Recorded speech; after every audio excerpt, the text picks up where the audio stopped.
Hola, mi nombre es Renzo Vivas y vamos a hablar sobre la inmunidad de los trasplantes. Primero tenemos que definir qué es un trasplante. Entonces, un trasplante es el proceso de mover células, tejidos, órganos de un sitio a otro o de un individuo a otro. Esto con el propósito de reemplazar y o reparar los daños en los órganos y tejidos enfermos. Aunque ahorra miles de muertes cada año, el sistema inmunológico plantea una barrera muy significativa para que el trasplante de un órgano sea exitoso y no se produzca el rechazo al trasplante, que es el punto clave que vamos a hablar o que vamos a profundizar hoy. Es un recuento de varias de las clases de la cátedra con material de ambas doctoras de los últimos años. Recuerden que el rechazo va a ser causado por el sistema inmunológico, ya que identifican al trasplante como algo extraño y desencadenan una respuesta que acaba por destruir el trasplante del órgano o del tejido. Por lo cual, el manipular el sistema inmune es la meta o es nuestro target para poder aumentar la supervivencia del trasplante. Para minimizar ese riesgo al rechazo, tanto el donante como el receptor se deben emparejar cuidadosamente antes del trasplante y compararse en función ya sea al grupo sanguíneo, a la tipificación de los tejidos, a la reacción que tenga el suero sanguíneo del receptor con las células del donante. Es muy importante y debido a que a partir de esto es que se puede determinar qué tan exitoso va a ser el trasplante. Recuerdo que para poder entender bien esta clase, y la doctora de este año se lo recalcó bastante, tienen que repasar el complejo mayor de histocompatibilidad, la clase de MHC. ¿Ok? Entonces, siguiendo, bueno, vamos a tener varios tipos de trasplantes. Esta terminología deben de manejarla, ya que siempre en las preguntas les pueden colocar se les puede plantear un trasplante, un trasplante autólogo o un autoinjerto, un autotrasplante, cómo sería la respuesta y si no entienden muy bien la diferenciación entre estos términos, se pueden equivocar y redactar una respuesta mal enfocada. Entonces, primero tenemos los autoinjertos. Los autoinjertos o trasplantes autólogos van a ser trasplantes de células, tejidos, órganos entre sitios, pero dentro del mismo individuo. O sea, por ejemplo, un injerto de piel, de una parte del cuerpo a otra en el mismo individuo, es decir, tiene las mismas moléculas de HLA y genéticamente es idéntico. El isoinjerto o trasplante singénico va a ser un trasplante entre individuos genéticamente idénticos. En el ser humano van a ser monocigotos. Ejemplo, van a ser los gemelos, pues son personas genéticamente idénticas. Siguiendo con la terminología, viene el aloinjerto, que es generalmente es el más usado y el más preguntado porque es el más común realizado. El aloinjerto o un trasplante halogénico va a ser un trasplante de órganos o tejidos de un donante a un individuo que no es genéticamente idéntico, pero sí son de la misma especie. Estos son los más comunes de los trasplantes y son los que actualmente se realizan. Como ya les dije, después de una tipificación sanguínea, de tejido, de la reacción de las células del donante hacia el receptor, se puede realizar, es que se debería realizar para evitar el rechazo. Y por último, el senoinjerto o trasplante senogénico se realiza un trasplante de un órgano o un tejido entre dos especies diferentes. Por ejemplo, las válvulas de cerdo son unas válvulas protésicas que se utilizan para reparar o reemplazar las válvulas cardíacas defectuosas en los humanos. Generalmente estos pacientes deben tener una inmunosupresión continua para evitar que haya un rechazo y mantener al paciente fuera de peligro de un rechazo de la válvula protésica. Entonces aquí en la imagencita se puede ver que no provoca rechazo ni el trasplante, ni el autoinjerto, ni el isoinjerto, ya que genéticamente son idénticos. O sea, esta es la misma persona y este es uno idéntico. Ojo, los comúnmente mellizos, lo que llaman mellizos, que no son monocigotos, no entraría como un isoinjerto o un trasplante singénico. Entonces, el riesgo de rechazo o aceptación va a ser los autólogos y los sigénicos tienen la misma aceptación y mayor aceptación que un halogénico y el halogénico, por supuesto, mayor aceptación que un xenogénico. ¿Ok?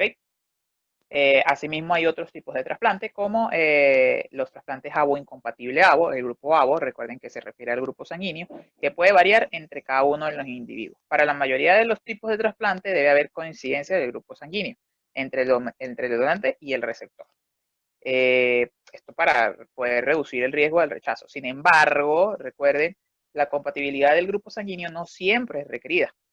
Por ejemplo, en el caso de niños muy pequeños que tienen un sistema inmune muy inmaduro, que lo debieron ver en la clase de edades extremas, los trasplantes incompatibles del grupo AVO pueden ser llevados a cabo y van a tener un menor riesgo de rechazo de trasplante que en una persona adulta, en el cual no debería pasar.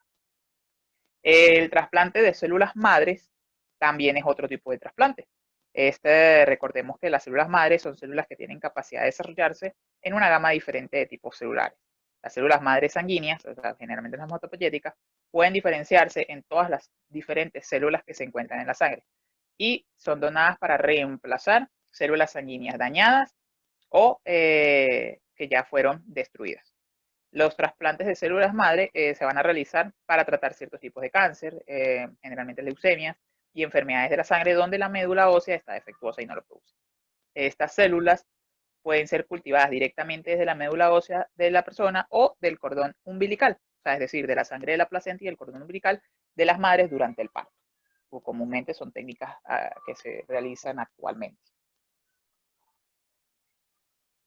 Entonces, ¿cómo se produce la inmunología del rechazo al trasplante? Resulta que el complejo de antígeno leucocitario humano, el HLA, es un grupo de genes que codifican las proteínas responsables de la identificación de esos agentes extraños al sistema inmunológico.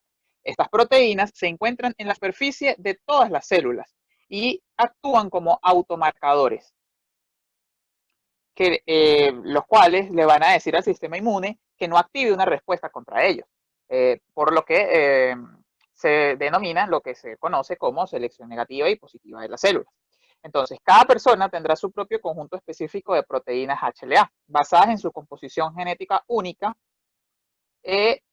y cualquier célula que no muestre esas proteínas HLA específicas será identificada como extraña por el sistema inmune y será tratado como un invasor extranjero. La distribución de estos genes y la frecuencia de los distintos alelos y haplotipos va a variar en distintos grupos étnicos. Algunos genes están restringidos a poblaciones específicas y otras variaciones podrían ser resultado de procesos adaptativos a presiones ambientales. Por ejemplo, aquí es cuando entra la teoría de la epigenética. Recordemos los conceptos de polimorfismo y poligenia. El polimorfismo y la poligenia del MHC van a constituir ventajas evolutivas que hacen mucho más eficiente al sistema inmune. Si un individuo homocigoto que tiene una poligenia, o sea, un individuo homocigoto tendría por la poligenia un total de tres posibles moléculas diferentes de MHC clase 1 en sus células, una por cada locus A, B y C. Debido al polimorfismo, si el individuo es heterocigoto, puede entonces tener 6 moléculas diferentes de MHC clase 1. En cuanto al MHC clase 2, hay mayor diversidad de las moléculas. Entonces, debido a una mayor poligenia en los genes, o sea, en los locus, en los loci, que son de P, de R y de Q. Para esto, o sea, para algunas cadenas, hay además polimorfismo, el cual puede llegar a aumentar, o a diferenciarse en más de 20 moléculas distintas de MHC clase 2 sobre las células, o en las células de un organismo dado. Entonces, el polimorfismo, la poligenia son los que permiten esa avanzada diferenciación y la eficiencia en el sistema inmune. El grado de similitud entre los genes HLA, tanto del donante y el receptor, es lo que se conoce como la histocompatibilidad. A mayor compatibilidad genética entre el donante y el receptor, más tolerante será el sistema inmunitario del receptor. Sin embargo, a menos que el donante y el receptor sean genéticamente idénticos, por ejemplo, como los gemelos idénticos monocigotos, siempre habrá algún grado de rechazo en cualquier trasplante o injerto. Cronología de la evolución de un trasplante. Vamos a explicar un poco el ejemplo del trasplante de piel. Un trasplante de piel normal de un autoinjerto o autotrasplante de epidermis injertada, se va a realizar el trasplante, se va a vascularizar la piel aproximadamente entre el día 3 y 7. Luego va a haber una cicatrización con migración de neutrófilos y de células inflamatorias, pero con aceptación del tejido. Y luego, aproximadamente en 12 a 14 días ya va a estar resuelto, o sea, y va a estar completa la cicatrización y va a estar aceptada ese trasplante. Sin embargo, en el caso de un trasplante que no es autotrasplante o autólogo o singénico, sino es un aloinjerto, se va a producir un rechazo de primera intención. Al realizar el trasplante, al igual se va a vascularizar la piel y se genera ese rechazo. Entre el tercer y el séptimo día, el trasplante se va a infiltrar. Primero ocurre la revascularización, luego la infiltración celular, donde van a haber linfocitos, monocitos, neutrófilos y células inflamatorias. Entre el día 7 y el día 10, esa infiltración va a producir una disminución de la vascularización y entre el día 10 y 14 se va a producir una trombosis y necrosis celular. Ese tejido necrótico y los coágulos sanguíneos que se producen van a haber daño en los vasos sanguíneos y el tejido va a morir, a decir. Entonces, al realizar otro trasplante de piel con el mismo donante y el mismo receptor, va a actuar la memoria inmunológica, donde el rechazo va a ocurrir mucho más rápido, se completa más rápidamente, y ese es el que se conoce como un rechazo de segunda intención. Va a existir la epidermis injertada, la vascularización va a ocurrir en los primeros 3 días, luego entre el día 3 y el día 4 va a haber una infiltración celular con mediadores de la inflamación, linfocitos, monocitos, neutrófilos, que van a producir una trombosis y necrosis celular al cabo de 5 o 6 días. Todo este proceso, recuerden, es el rechazo de segunda intención. Se tiene también la especificidad, entonces, donde si se realiza el trasplante de otro donante, se va a generar una respuesta inmune también como de tipo de rechazo de primera intención, sin importar el rechazo del otro trasplante. Recordemos que el sistema inmune adaptativo es específico. Entonces, los linfocitos T son la clave de las reacciones de rechazo. Sin esos no se generará ningún tipo de rechazo. En el rechazo de los aloinjertos se incluye tanto la población de linfocitos TCD4 y de linfocitos TCD8.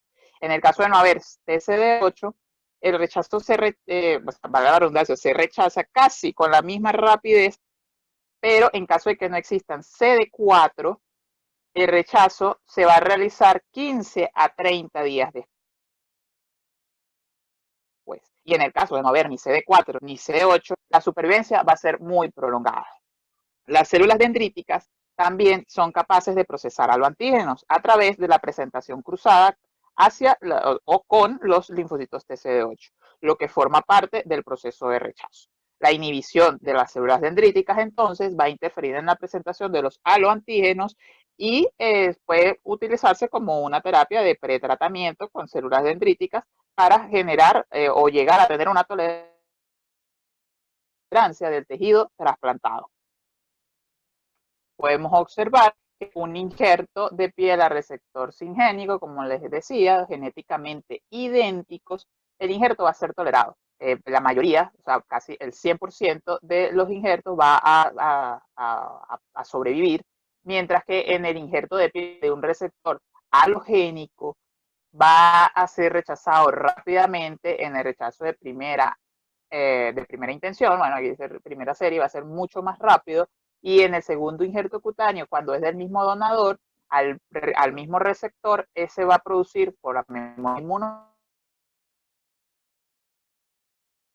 inmunológica un rechazo acelerado. Ahora bien, la célula a un receptor no sensibilizado. Esto quiere decir que en este caso el injerto va a mostrar un rechazo acelerado de segunda serie. Entonces vamos a tener tres tipos de rechazo: el hiperagudo, el agudo y el crónico o ductopénico. En el rechazo hiperagudo va a ocurrir a minutos u horas, generalmente las primeras 24 horas, después de un trasplante. Va a ser causado por la presencia de anticuerpos preexistentes del receptor que coinciden con los antígenos extranjeros del donante, haber sido generados como resultado de transfusiones de sangre anteriores, o trasplantes, o embarazos múltiples. Los anticuerpos reaccionan con las en los vasos sanguíneos del injerto, causando que se formen coágulos de sangre. Como vemos ahí en el esquema, los anticuerpos preexistentes se pueden transportar en el caso de un trasplante de riñón, se van a fijar antígenos de los capilares renales, activan el complemento, los productos del desdoblamiento del complemento van a atraer a los neutrófilos que descargan enzimas lípicas. Eso van a producir la destrucción de las células endoteliales, van a haber una adherencia de plaquetas en el tejido lesionado que van a producir bloqueo vascular. Ese es el hiperagudo. En esta otra también vamos a recordar que esta oclusión trombótica es lo que caracteriza el hiperagudo. O sea, el injerto a los pocos minutos, a las primeras 24 horas. Los anticuerpos preexistentes se van a unir a esas células endoteliales y van a interactuar con las moléculas HLA del endotelio. Esos anticuerpos con aloantígenos o antígenos del grupo sanguíneo y en condiciones normales no tienen, o sea, las células endoteliales no tienen HLA clase 2, por lo que HLA clase 1 es la molécula encargada de mediar el proceso del rechazo hiperagudo. Entonces, clave que hay activación del complemento, hay lesión endotelial, inflamación y trombosis. El rechazo hiperagudo es la forma mucho más devastadora de rechazo de todos los órganos trasplantados. Es una forma extrema de una reacción de sensibilidad podosa. Podemos integrar varios temas en los que hemos visto en materia. Esto debido a que la vasculatura se recubre por completo de anticuerpos. A fin de evitar el rechazo hiperagudo, se determina el tipo ABO de los donadores y de los receptores y se realizan pruebas de compatibilidad cruzada de antígenos de grupos sanguíneos. Recuerda que el rechazo hacia el grupo ABO está basado en la presencia de estos antígenos en las células endoteliales y este tipo de rechazo se da más que todo en senotrasplante. Sin embargo, también puede ocurrir en aloinjertos, debido a que los receptores o sea, tanto debido a la diferencia que hay entre las moléculas HLA. Las reacciones de hipersensibilidad tipo 2 ocurren después de que una persona con anticuerpos, ya sea de tipo IgM o IgG, contra un antígeno de grupo sanguíneo A, B o Rhesus D, se va a transfundir con eritrocitos que portan ese antígeno. Recordemos que luego de producido los IgM es que se va a generar los IgG, los cuales median propiamente el rechazo hiperagudo de aloinjertos, porque la IgG es la que se va a unir a moléculas de aloantígenos. Si los títulos de IgG son bajos, el rechazo hiperagudo va a surgir más lentamente. Podemos otra vez aquí observar la unión entre anticuerpos con los antígenos de superficie de la célula que se encuentran en las células endoteliales. Va a haber activación del complemento, los neutrófilos, células mononucleares y los polimorfos nucleares y las células mononucleares van a producir la destrucción de la célula endotelial, el aumento de proteínas de adhesión celular, el cual van a unir procesos van a permitir la adhesión de las plaquetas y a conllevar a la coagulación y la oclusión trombótica.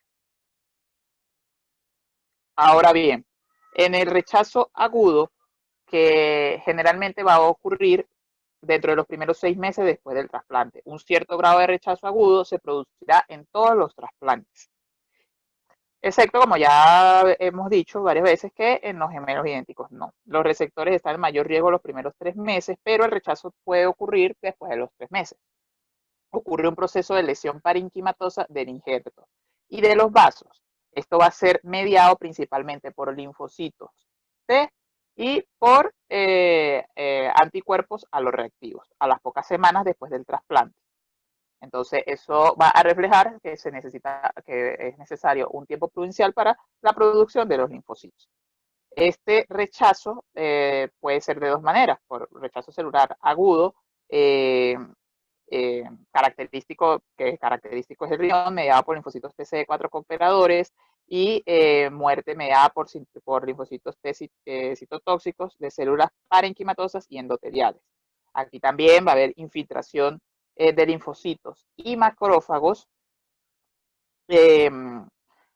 donde van a existir necrosis de las paredes vasculares y una necrosis tubular. No. ¿Qué pasó? Ajá. El rechazo mediado por los anticuerpos también se produce cuando los aloanticuerpos se unen a las moléculas de HLA situado en las células endoteliales. Produce lesión endotelial y una trombosis intravascular. Esto gracias a la unión del anticuerpo. Se activa el complemento, lleva a lisis de la célula. Se tiene activación de neutrófilos, formación de trombos, actúan en la región FC, o sea, en la región FC de neutrófilos y de los linfocitos natural killer. Por otro lado, la unión de los anticuerpos a la superficie endotelial induce señales intracelulares, los cuales van a producir moléculas proinflamatorias y procoagulantes. Esta es una forma de, un tipo de reacción de hipersensibilidad tipo 4. A diferencia del rechazo hiperagudo, requiere varios días para desarrollarse, durante los cuales va a haber una activación continua de los linfocitos T para dividirse y diferenciarse en las células efectoras. Esto da tiempo al médico, o sea, al encargado, en este caso de los trasplantes, para implementar una intervención que reduzca o que prevenga el rechazo agudo. Se acondiciona a todos los pacientes del trasplante con fármacos inmunosupresores y se mantienen con ellos incluso después del trasplante, para evitarlo, por supuesto. Ahora bien, en el rechazo crónico va a estar caracterizado por episodios de rechazo agudo que pueden en última instancia conducir al rechazo crónico y, bueno, producir el fracaso del trasplante. El rechazo crónico se manifiesta como cicatrización del tejido u órgano que puede ocurrir meses o años después de que haya disminuido un rechazo agudo. No existe cura, bueno, en lo último que he leído, para el rechazo crónico que no sea más allá de poder eliminar el injerto. Los mecanismos del sistema inmune, tanto tumorales y celulares, por supuesto del receptor, son los que median este proceso. Este se va a caracterizar por una cicatrización y una vasculitis, una reacción de hipersensibilidad crónica que está en la pared del vaso, con proliferación de células musculares lisas de la íntima y una fuerte o aumentada oclusión vascular. Ahí esta lesión como tal de los injertos producen una oclusión arterial, como ya dije, por el resultado de la proliferación tanto de células musculares lisas y llevan problemas en la perfusión del tejido. Por lo tanto, se vuelve, o el tejido irrigado va a ser isquémico. Se observa mucho más que todo en trasplante de corazón. O sea, el rechazo crónico se tienen linfocitos T aloreactivos y se secretan citoquinas capaces de estimular la proliferación de células, las células de músculo liso vascular. Entonces, al haber una alta tasa de crecimiento, disminuye el calibre del vaso y trae como consecuencia que el flujo sanguíneo del parénquima del injerto se reduzca y el parénquima sea sustituido lentamente por tejido fibroso. No funciona. Entonces recuerden, aquí mediado principalmente también por linfocitos de CD4. La fibrosis observada puede ser también una respuesta reparativa al daño celular parenquimatoso que causa los brotes repetidos de rechazo agudo. Dijimos, episodios de rechazo agudo muy frecuentes llevan a última instancia al rechazo crónico. También se ha estudiado que la isquemia perioperatoria, los efectos de los fármacos inmunodepresores o incluso infecciones víricas crónicas también pueden conllevar a el rechazo crónico.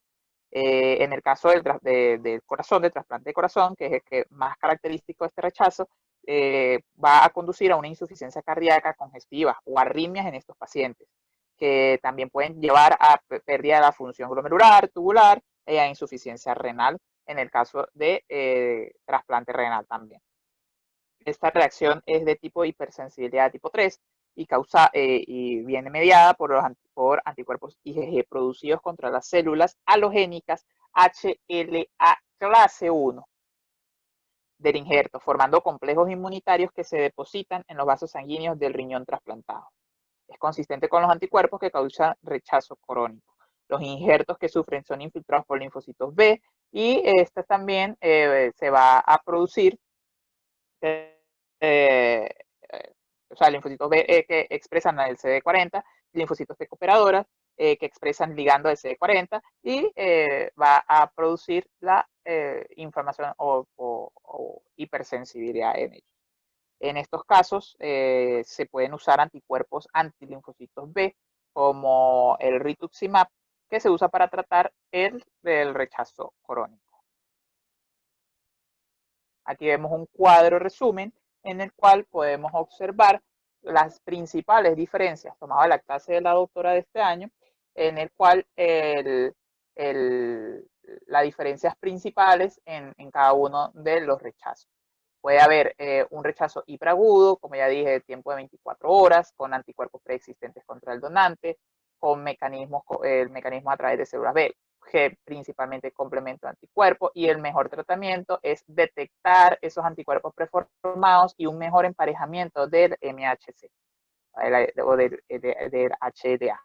Si se lleva un mejor emparejamiento, se disminuye bastante la posibilidad de un rechazo hiperagudo, que es uno de los más letales. El rechazo agudo puede haber tanto una respuesta humoral temprana y tardía.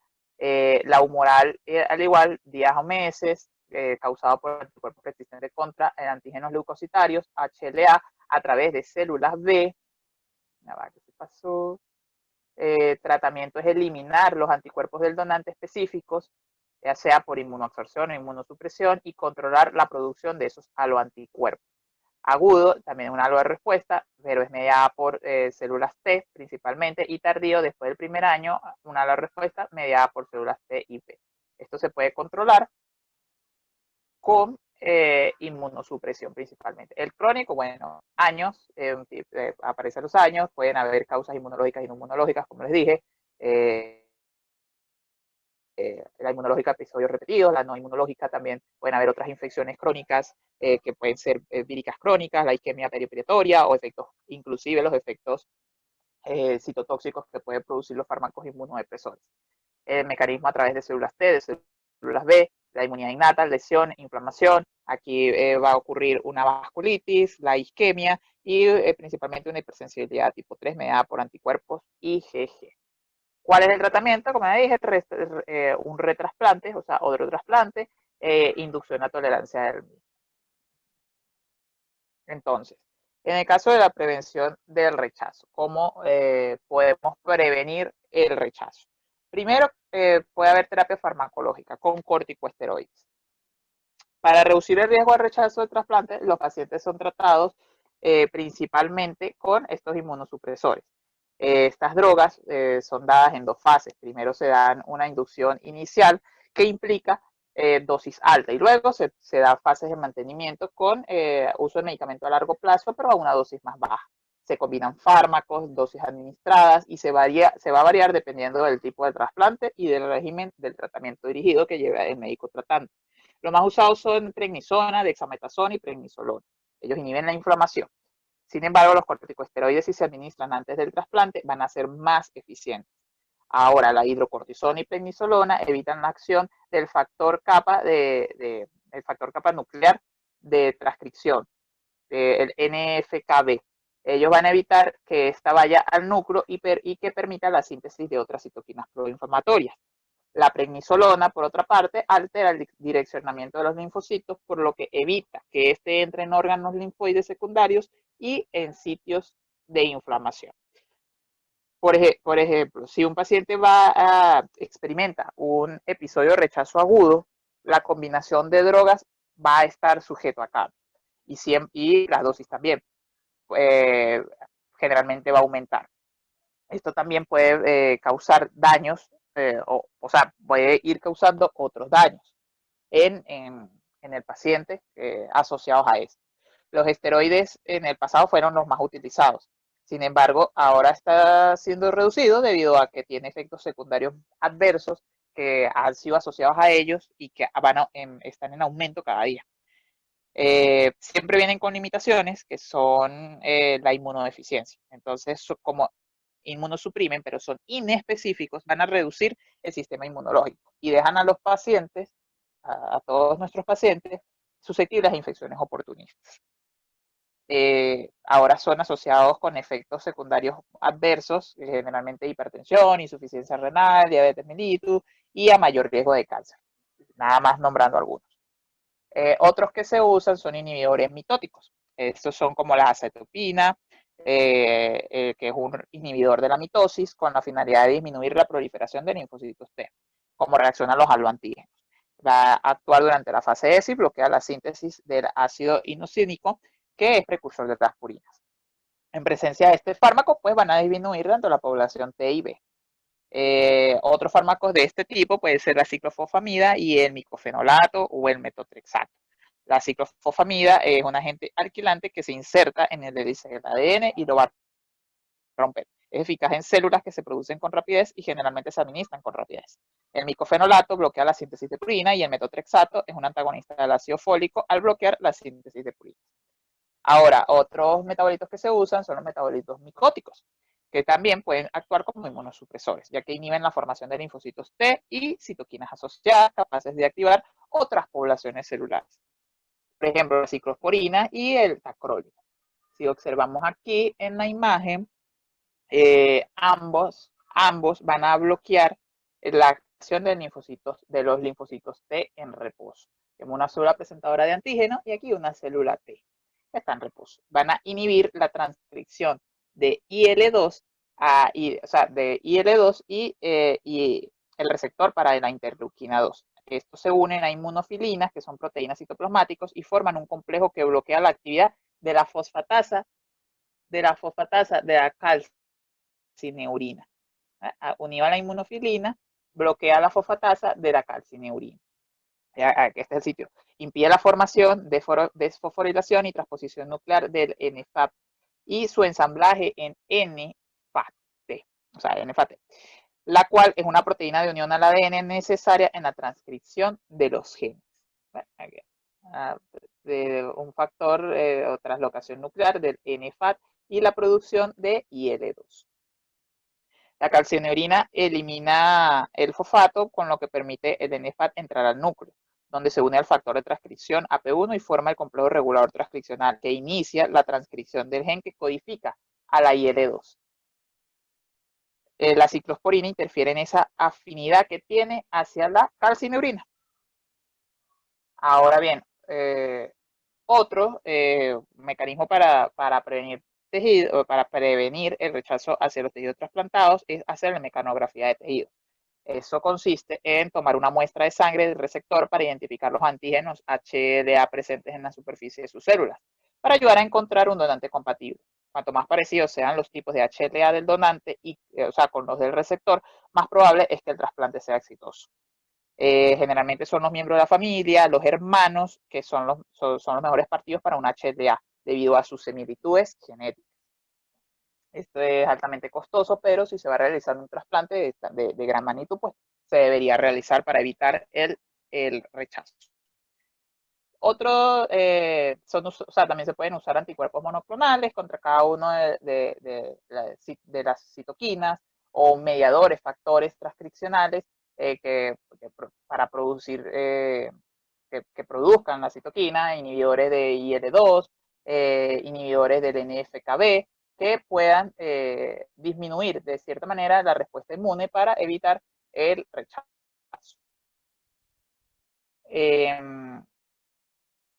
También se dice que se debe realizar una reacción in vitro, el HLA, un cross-match, en el cual es una reacción entre el suero del receptor y los linfocitos del donante, en presencia de complemento y un colorante vital.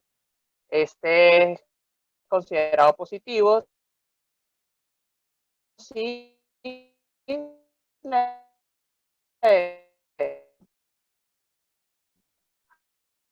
célula del receptor. Un alelo HLA2, alelo HLA1. Entonces, si se coloca al anticuerpo contra el alelo HLA2 en cada uno de ellos, que sería el producido, y se activa el complemento, las células experimentan fugas de colorante. Y el colorante, que puede ser azul de tripano, eosina, va a ser captado. Si no hay lisis por el complemento, entonces no va a, o sea, se excluye el colorante y la prueba se dice que es negativa. Para mejorar la sensibilidad de la prueba se utiliza globulina antihumana, la cual se une a los anticuerpos unidos a la superficie celular. Mientras mayor sea el positivo, o sea, la activación del complemento, mayor será la captación del colorante, y esto quiere decir que va a reaccionar mayor a ese trasplante. Por lo tanto, se debe evitar utilizar ese donador. Otro de los mecanismos es usar bloqueadores de señales coestimulatorias. Al bloquear las señales se genera anergia. Recuerdan también el tema de cooperación celular. Repasar. Los fármacos que bloquean las vías coestimulatorias reducen el rechazo agudo de un halo injerto. La razón del uso de estos tipos de fármacos es evitar ese envío de señales coestimulatorias requeridas para la activación de linfocitos T. En este caso se pueden usar inmunoglobulina anti-CTLA4. Eso es una proteína recombinante que está compuesto por la porción extracelular del CTLA4 fusionado con un dominio FC de la inmunoglobulina G. Se ha probado una forma de alta afinidad que se une a la molécula B7, se va a unir a la molécula B7 en las células presentadoras de antígeno y evita que van a que estas interaccionen con el CD28 de la célula T. Han demostrado que puede ser tan eficaz como la ciclosporina para evitar el rechazo agudo. Pero, por supuesto, este tiene un elevado costo y otros factores han limitado que sea usado generalizadamente como una sustancia biológica en grandes masas.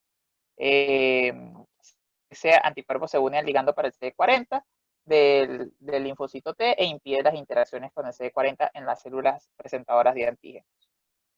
También, en algunos protocolos experimentales, el bloqueo simultáneo tanto de B7 como de CD40 y CD40 ligando puede ser mucho más eficaz que cualquiera de ellos por separado.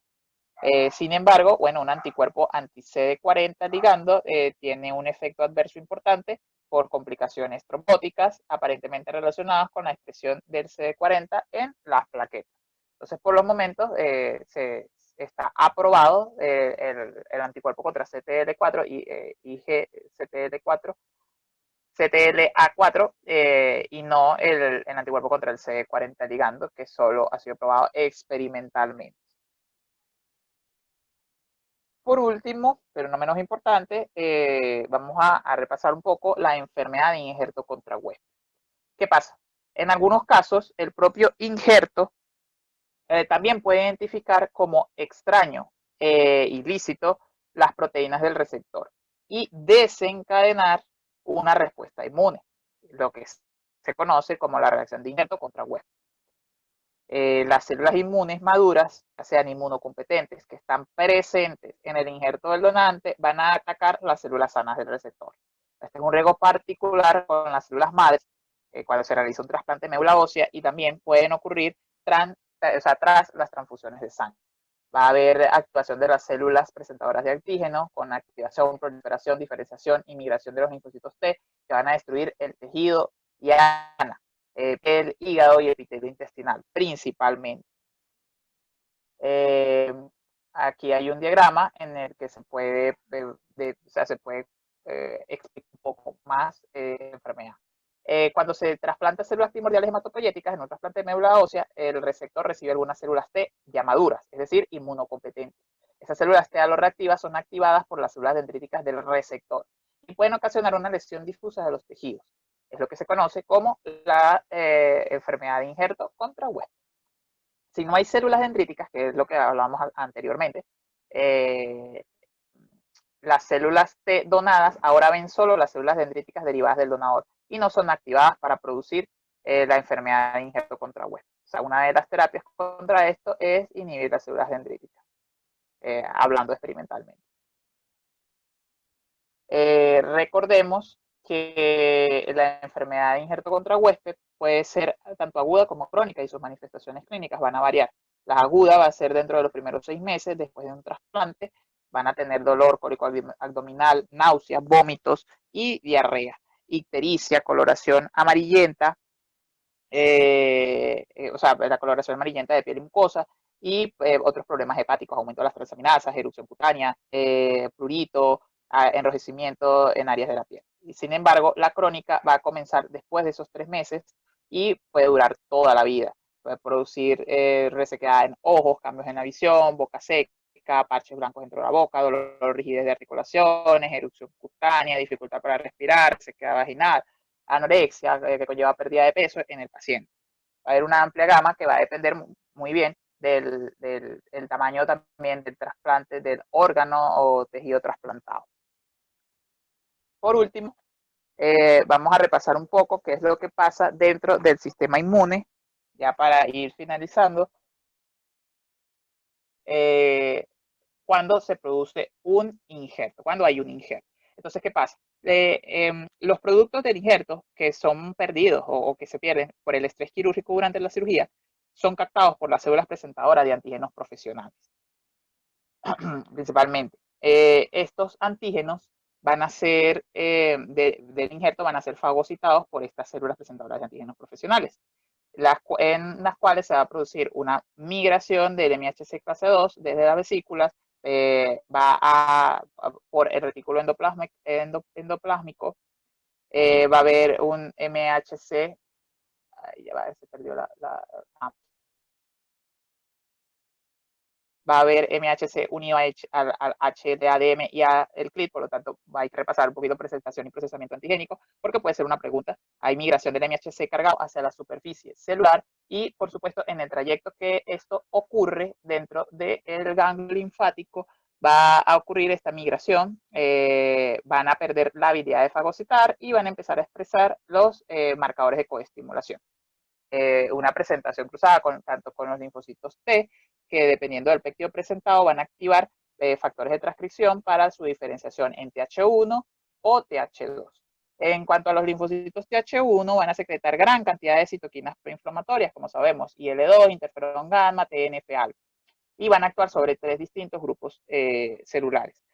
Por una parte, sobre linfocitos TCD8, van a ser activados y estos van a atacar el endotelio e inducir apoptosis debido a la liberación de enzimas, perforinas.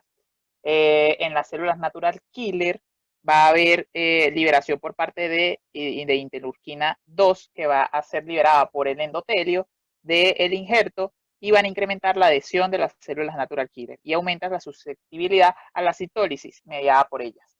Los macrófagos también se van a activar, van a secretar grandes cantidades de IL-12 y van a ayudar a mantener la respuesta TH1. Se expresan los receptores FC y pueden destruir células a través de la citotoxicidad celular dependiente de anticuerpo, al igual que los linfocitos natural killer. Esto va a producir un bucle de activación IL-12 e interferón gamma que favorece el aumento de la acción de los macrófagos y la activación de linfocitos TH1. La IL-12 e IL-2 van a proliferar, van a aumentar la proliferación del TH1 y esto van a producir más citoquinas.